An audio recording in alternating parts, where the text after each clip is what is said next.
Hello and welcome back to another episode of 100 tips that only a Grandmaster and everybody watching this video knows.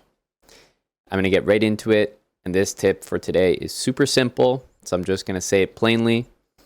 When you are playing against the two bishops, so when you're playing against the pair of bishops, which means you probably have a bishop and a knight, exchange your bishop for the bishop that is the same color. Okay, so if you've got a light squared bishop and a knight, your opponent's got two bishops, you should be exchanging light squared bishops. That's right. So it's a really simple thing to follow. It's obviously not foolproof. I'm not saying that every single position out there that exists with that imbalance means that, that this is the best plan, but what I will say is this. That is going to be a good plan, a decent plan, almost all the time. And the majority of the time, it is going to be the best plan. So it's a really good thing to keep in mind. Of course, it's always easier to see things and visualize them with an example. So let me show you exactly what I mean. I really couldn't think of a better example to showcase this than an opening that was designed specifically because of this idea. And so it's this weird one where you start with c5 and play e5. Kind of this like old Benoni, check Benoni. You get these two pawns like this. Okay, white takes the full center. Black plays this weird move, bishop e7, but then we see the idea after bishop g4, bishop e2. Black just goes out and takes it, no problems, and immediately it plays bishop g5. So this should make sense based on the rule that I just outlined. Black, in this case, had the bishop and knight against, obviously, the pair of bishops. So black looks at their bishop, says, okay, dark square bishop. Where's white's dark square bishop? Let's trade them off. Bishop g5. It's as simple as that. Okay, a position like this, I'm not saying that it's always going to be great, but what white is looking at is a situation where they've got one bishop left over. They've lost a lot of control on the dark squares, and black's got dark square pawns, so white's bishop is not really very useful. Can only really protect these light square pawns in the center, can't really attack anything. Now, obviously the pawns are not guaranteed to be lined up like this, perfect for that bishop exchange. In this opening, obviously it is. But as you start to look for this pattern, this idea in your games, pay attention to the pawn structure that's going to result. Because what is ideal for you is if the pawn structure that results has the remaining bishop, the bishop that gets left on the board, and because you are exchanging a pair of bishops, you should not have a bishop, which means there's only one bishop we're talking about. It's your opponent's bishop that gets left behind. There should only be one of them. We're looking for that bishop to have numerous pawns, let's say on the same color as it, fixed on the same color as it, and in general, maybe a more closed position in nature would be beneficial. So you can start to prepare that ahead of your bishop exchange, and that will give you a good idea whether it's good or not. But the good thing for you is that even if you don't remember all that, like I said, the majority of the time, the pawns just will be situated in the right way for you. That's just how it works. That's how most chess positions are. It's not a guarantee, so you can't just blindly go trading your one bishop for the same color bishop that your opponent hasn't expected to work every time, but trust me, it'll work a large majority of the time. And once you get better at identifying when it does work and when it doesn't, then you'll only be playing it in situations where you know the resulting position strategically is good for you. And then it feels like you're operating with like a cheat code, like you've just got this sweet plan that takes no effort to execute and works really well every time. So let me show you a couple examples. First of all, the French defense. I play this with black, not so much anymore, but I just wanted to point out this variation that I like to play. And I like to play it because, again, it's based solely off that rule. Instead of the usual c5 here that a lot of you might be familiar with, I like to play this little bit oddball knight e7 move. And then instead of c5, I play b6. Idea, you guessed it, bishop a6. So the point is that if white just develops, knight f3, we're playing bishop a6, takes, and look at the resulting position. A lot of fixed pawns on dark squares, White's remaining bishop is a dark squared bishop, and we have a great square that knight will slowly but surely reroute to. Knight b8, c6, a5 to c4. Okay, and ideal here would be for me to somehow trade a pair of knights off. It's obviously going to be difficult to do, but it could happen because my goal is to play knight against bishop. And usually if you're up against the two bishops, your long-term goal is actually to play knight against bishop, and specifically the bishop that you do not have. So that's like the long-term goal always, if you can make it happen. A lot of times your opponents, especially if they haven't seen this video, they don't know this concept, are just not going to really understand what you're up to. They're like, oh, you know, he wants to play bishop a6. So what? I'll take that. You know, I don't really mind. They just don't really realize that this is a serious, long-term strategic fault. Like, you're not supposed to be just doing that.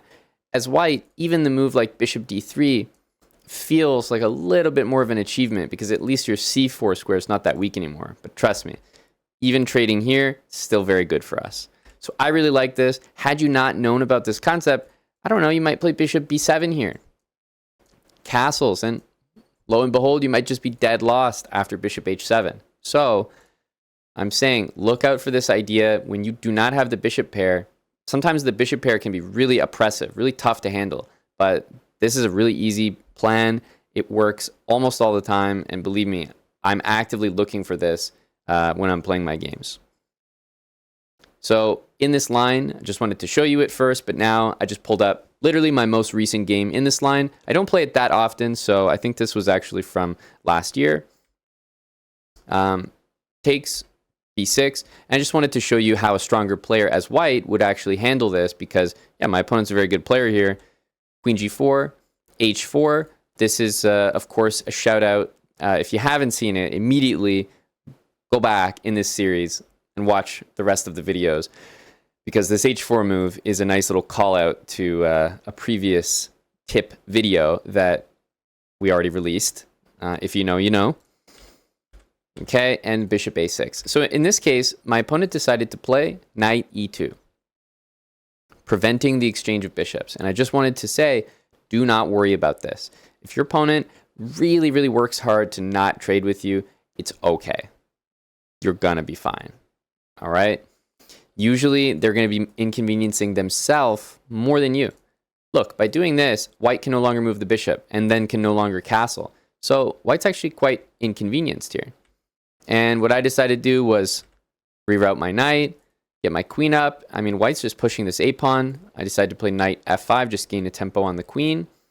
And in the current position, bishop d2 was played. I mean, I just played king d7.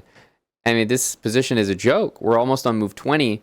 I've got every piece mobilized. Even the rooks are connected. And as soon as this bishop moves, we're using the a-file. White, on the other hand, is so stubborn to avoid this bishop trade that the position just became unplayable in the meantime.